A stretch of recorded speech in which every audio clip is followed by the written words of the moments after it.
What's going on, everybody? Midwest Gatherer here. Thanks for checking out my channel. I appreciate it. Today we're going to spend some time in the Midwest spring looking to find some wild edible plants. We're going to learn how to identify them. We're going to learn where they grow. We're going to learn when to harvest them. And we're going to learn at least one way to prepare them. So come with me, bring your eyes, ears, and appetite. Let's get going.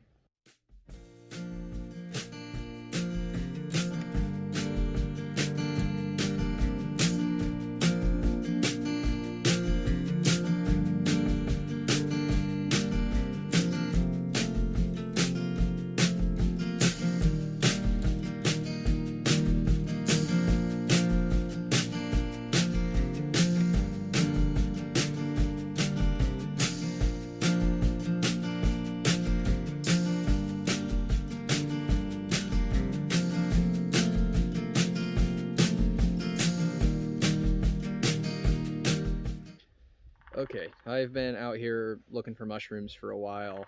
I am not finding anything. If they're out here, I'm going to spend too much time looking. It's not worth it today. So we got to shift gears and figure something else out. I've been seeing some native alliums or, onions, garlic, those are all alliums. So we may try to do something with those. Okay, I've been walking around for a little while. I have found something we can eat.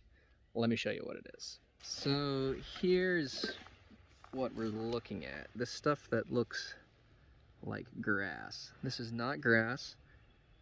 This is a native allium. And we are going to collect some of this. I would say flavor-wise, you're looking at something that is very similar to green onion, like especially the tops of the green onion. It's a pretty strong oniony flavor, a little bit of sweetness. They're delicious in my opinion. When we harvest these, you can harvest the bulb underneath like you would a normal onion and use that. That obviously kills the plant. It will not come back after you remove the bulb or the onion itself. And so we're not going to do that today, even though this area, is just covered in these. We're going to leave them and just take the tops, which will grow back pretty easily. That way we can come back to this spot and get them in the future. When you're identifying these native onions, you will often find them early in the spring, first of all.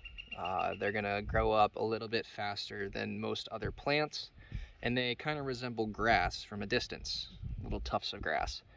However, when you start to inspect them closely, you can see that they grow out of the ground from a single stem. Right here's one example. You can see down here, they grow out of a single stem. And the easiest thing to do is just break a couple off, and you can just smell them. And if they smell like onion, well, they're probably what you're looking for. As you can probably tell here, this is editing Seth voicing over. I lost all the audio for a couple of the identification clips I shot originally, so I went back out and shot some different clips and decided I would just voice over it. So here we have Sochan, also known as cutleaf coneflower, growing in a patch. And I tend to find them this way. They grow in patches like this of sometimes just a couple, other times, a dozen or so groups of plants. Here we have a leaf I've pulled out, just one leaf all the way down to the ground. You can see that the leaves are serrated and lobed. They kind of grow opposite one another until you get to the end. When you get down to the base, you'll notice the stem kind of looks like a celery stem in that it's U-shaped, and there's a color change at the bottom where the leaf changes from green to purple. You can smell this plant. It is a member of the celery, or I guess aster family, and it smells kind of like other asters or like celery might smell. As we start to look closer at this plant, we can get down to the base of it, and all of these leaves, these stalks, if you will, emanate from one central base. So here I'm spreading out the leaves, the larger leaves, and you can see the shoots coming out of the middle here. And these are the parts that we would like to eat, these young tender shoots.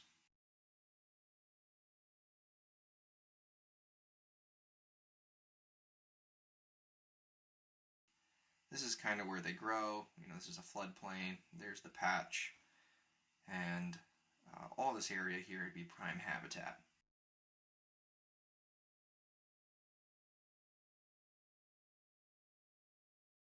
Here we have one of Sochan's lookalikes. This one is considered poisonous. This is buttercup. And the leaves can look kind of similar. You see that there's some lobes to them. They're serrated. At this age, they do look considerably different, but at younger ages, Sochan can quite similarly resemble buttercup. The main differences here are going to be the growth habits. You can see the stems on these buttercups are much smaller. They're also going to be round. Additionally, when you see them growing out of the ground, they don't come out of one single stalk. They come out of multiple areas. And you can see here I'm pointing at some of the new leaf growth. This leaf growth is coming out of various locations from the ground instead of one central location like we're used to seeing with Sochan. Here's another lookalike, or at least could be confused, I suppose. This is hairy waterleaf. The leaves at the top can look similar, especially when they're smaller. But the main difference here is you notice there is an additional stem growing off the main stem, new sets of leaves coming in. You will never see that with young Sochan plants. Additionally, this plant is quite velvety in texture, hence the name hairy. If you were to mistake this plant, it wouldn't be the end of the world. It is also edible. Here we have stinging nettle. There are a variety of nettles that grow across the world, and this isn't even the only one that can sting you.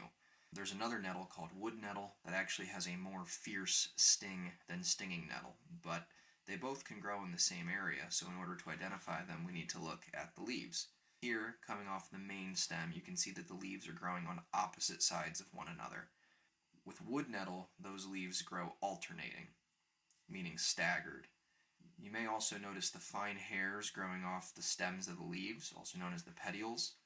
And those are the hairs that actually sting you. They're like little hypodermic needles. And they contain a histamine that causes a minor allergic reaction. As you can tell by the leaves here, they're oval in shape or elongated with sharp serrations on the edges.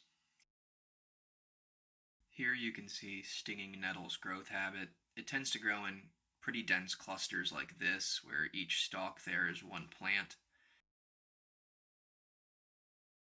Here you can see multiple instances of garlic mustard. This plant is an invasive weed, and it can really take over forest floors. So when you find it, do not hesitate to cook with it.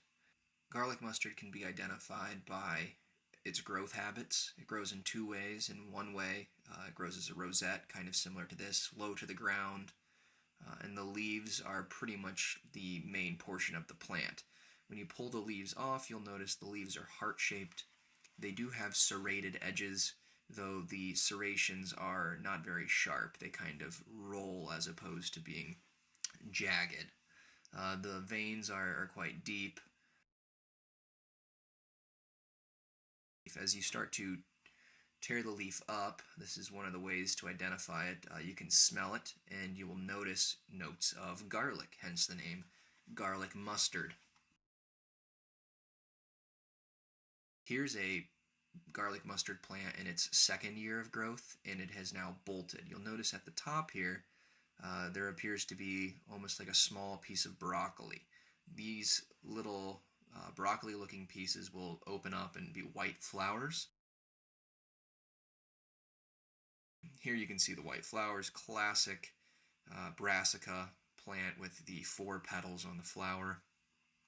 And you can notice as the plant gets older and it gets into its second year of growth, the leaves, instead of being so rounded at the base, tend to become more pointed.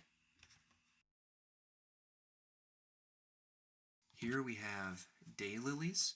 They tend to grow in dense clusters like this, and as we look at the leaves here, they're long at the top, very thin, and we'll get down to the base here. We can see that the single shoot here has alternating leaves as they come out of the shoot, and they widen as you get up. These particular ones will have orange flowers in the middle of the summer. Here we have a lookalike. This is a poisonous lookalike. These are daffodils. The leaves can often be confused, though, as you see here with daylilies, the stalk growth habit is very different, though you don't have that opening up of the leaf structure as you traverse upward through the stalk. Additionally, in the spring, uh, these daffodils bloom quite early, as where daylilies do not bloom until midsummer. That is a very useful identifying feature. Well, thanks for sticking with me on this identification journey. If you want to see how all these ingredients come together to make a meal, look for my next video. Until then, thanks for watching. I'll see you later.